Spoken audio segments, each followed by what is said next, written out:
Good day to you. Welcome to Prime World Photoshop tutorial. And in this video, we are going to be looking at the basics of Photoshop. And we are going to start with how to create a new document and how to open files. It could be one file, it could be multiple files. But before we even look into that, I just want to show you how to set up your workspace to work in Photoshop. This is how the interface looks like. Photoshop interface looks like. Of course, we've not yet created a new document, so that's why this place is blank. But we have this first bar, and this first bar is called the menu bar, and this second bar is called the properties bar. It shows you the properties of the particular tool that is being selected. We are going to look at it in a later chapter when we start looking at tools bar. We have the tools bar here. You can see all these tools here. This bar is strictly for the tools. And when we move to the right, we have this panel. This is the layer panel, this part. And in another chapter, we are going to be looking at or video rather, we are going to be looking at layers, all right, and how Photoshop uses layering to implement its design. That's one thing that makes Photoshop very unique. So we are going to be looking at the layers panel. Okay, we are going to be looking, this is the swatches panel where you can select the color you want. Okay, and yeah, so let's just start by setting up our workspace. If you want to set up your workspace, currently I'm using um essentials. Okay, this is the best workspace for Photoshop beginners. If you are just starting with Photoshop, this is the workspace that I recommend you use. So in order for you to go there, you just click on Windows and you go to workspace and you choose essentials, which is the default one actually. So if you have your Photoshop installed, the default workspace will be essentials. Now, having said that, let's dive right into it. So let's look at the first menu of the menu bar called File. Okay, so if we want to open a new document, we simply go to File and we press this option called New, which has the shortcut Control N. So when we press the new option, this new bar, this new dialog box opens up for us to make our settings.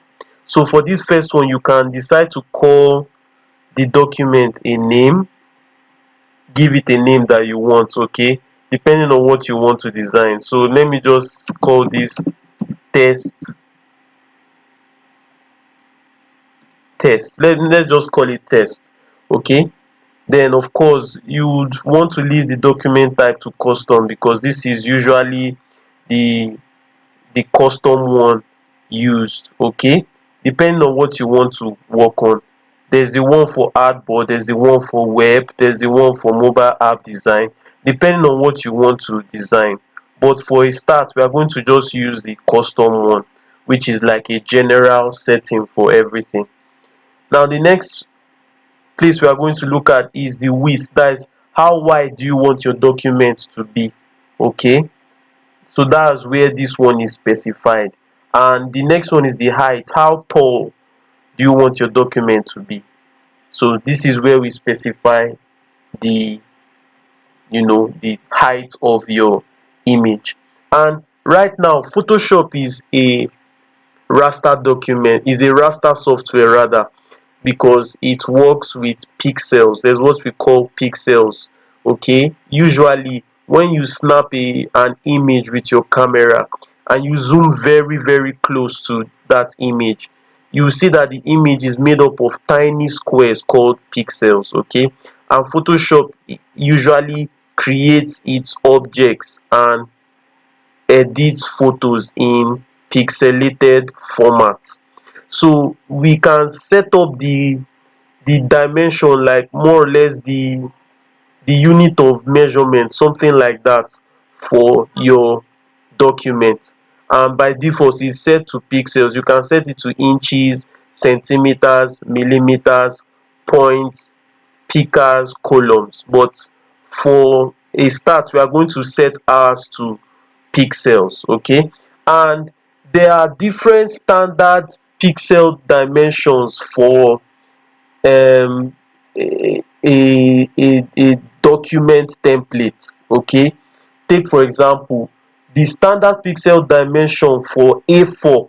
I don't know if you are aware of A4 paper, the paper that they usually use to print, the popular paper that is used to print out um documents. Okay, so A4, the standard measurement for A4 in portrait view.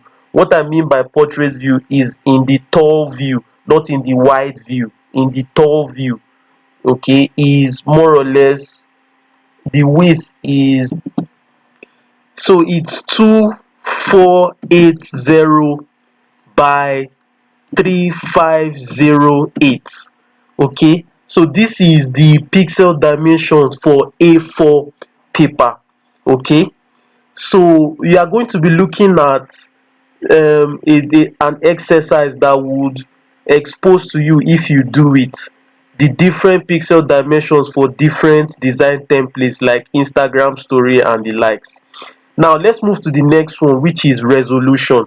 Now resolution has to do with the sharpness or clarity of your document. How sharp and clear do you want your document to be?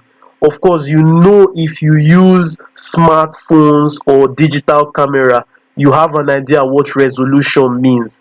It's simply talking about how clear, you know, the image this device is going to produce for you. Like for 5 megapixels, 10 megapixels, 20 megapixels, the higher the resolution number, the more clear the images are going to be that that device is going to produce. So there's a very important point you need to understand concerning resolution. As you can see, the default is set to 72.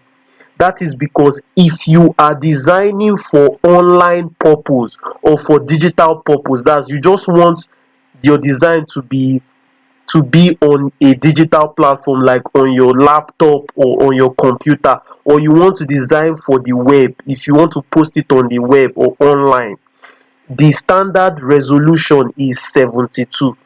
But if you want to design for offline purpose, that is, you want to print it out, the standard resolution is 300 pixels per inch, particularly when you are designing a work that will be viewed up close by people or by you. If it's going to be viewed up close, that it is, if it's going to be brought very closely to the eye of the viewer, it is advisable that you design at 300 pixels per inch, because this is the resolution that most printers use. Okay, now when I say up close, maybe if you are designing a flyer, a poster, or a book cover, or a book, yes, a book cover, something of that nature, 300 pixels is just fine for it. But in case you are designing something much larger that will not really be viewed up close by the viewer, maybe like a banner or a vinyl banner, the type that is being posted on roads where the viewer is not very close to it, you could decide to design it at, let's say, 150 pixels per inch, so that if you design it more than this, the file size may become too large or to just be unnecessary, since the viewer doesn't need to be too close to it to see all the details. So this is what you need to understand when we are designing for, when we are specifying the resolution of our document. um the color mode is more or less like, are you designing This also affects whether you are designing for digital or online purpose, or you are designing for print and offline purpose. For digital and online purpose, it's usually set to RGB. Okay, it's usually set to RGB. That's for digital and web purpose. But if you want to design for print, it is best you set it to CMYK, because most printers work with this CMYK color mode. Alright, so set it to CMYK if you want to print. Now, also we have other modes like the grayscale mode, whereby you want to print your, or you want your document to come out as black and white, so you can set it at this grayscale mode. But for now, I'll leave it at RGB. So the next option we are looking at now is the background content option. Okay, you can set it to white, you can set it to black, you can set it to the background color. Okay, so this is the background color currently is, if you look at these two boxes here, they show you the foreground color and the background color. The foreground color, FORE, is somewhat like pink now. Okay, the background color is somewhat like gray, dark gray. Okay, so if you choose background color, it will choose the dark gray color, since that is the background color currently. Now, if you also want your document to be transparent, so it will not have any background, you can choose transparent. So I'm just going to set it to white now. Okay, and you don't need to really touch these other options. Leave it at the color profile to this, okay, to this standard one, and you can leave it as square pixels. You don't need to touch any of these two. They are advanced options, there's no need to touch them. So when I press OK, you can see that my document has been formed. Okay, and it's set to, is set to black now. Okay, but I could set it to white or any color depending on how I put my settings in the new tab. Now, this is more or less how you can open a new document. All right, now let's look at how we can open different files, okay, in Photoshop. Now, if you have an image in your computer and you want to open it with Photoshop, this is how we do it. We go to file, we go to open. You can see the shortcut is Control O, Control O. So you now look for wherever the image is, wherever you stored it in your computer, and go there.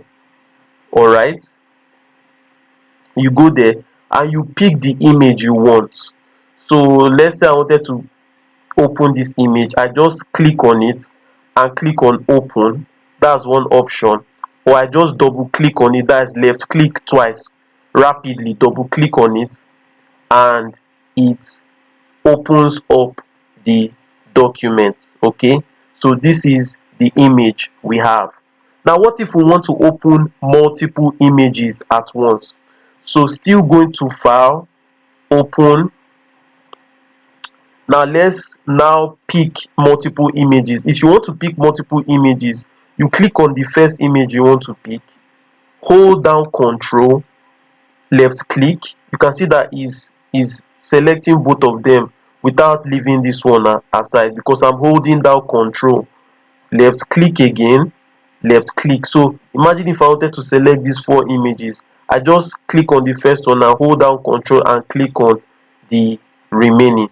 So this is how to select multiple images, and I just press open, and notice what happens. They begin to open all at once. All right, so I can switch between the images I open by going to this place just under the properties bar. You will see the tabs for each of the images you opened, so you can just switch between them. Okay, you can click this arrow here to see all the documents that are open in Photoshop, and you can just select any of them to switch between them. So this is what you need to understand. Now, one very important thing I need to show you is that Photoshop has a lot of shortcuts, and over the course of this tutorial we are going to be learning a good bit of them. But if you want to learn about the shortcuts of Photoshop, you want to learn about it from the start, you just need to go to edit and go to this option that says keyboard shortcuts. When you left click on it, it brings this dialog box, and you have the file. When you click on the file, you can see all the shortcuts: new, control N, open, control O, browse in bridge, open as, the different shortcuts for the commands under the file menu. Edit also has its own shortcut, so all of them have their shortcuts.